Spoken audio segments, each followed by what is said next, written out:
করে একটা গজব বলেন, আমাদেরকে একটা শিক্ষা বলেন, আমাদের পরীক্ষা বলেন, যেভাবে হোক এই ভাইরাস আমাদের এই পৃথিবীতে আল্লাহ দিয়েছে। তা আমরা আল্লাহর কাছে দোয়া করি যাতে করে আল্লাহ এই ভাইরাসকে খুব সহজে, খুব তাড়াতাড়ি আমাদের এই পৃথিবী থেকে উঠিয়ে নিয়ে যায়, যাতে আমাদের যারা অসহায় গরিব, যারা খেতে খেতে পায় না তিন বেলা, তাদের যাতে কষ্ট না হয়। খেটে খাওয়া মানুষ যারা দিনমজুর, যারা এখন কোনো ইনকাম নেই, তাদের খেতে কষ্ট হচ্ছে, তাদের যাতে কোনো সমস্যা না পড়তে হয়, তারা যেন খুব দ্রুত এই করোনা ভাইরাসের থাবা থেকে রক্ষা পেতে পারে।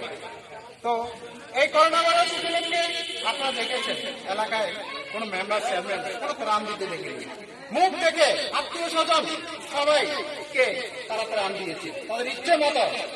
কোন অসহায় গরিব কেউ ত্রাণ পায়নি।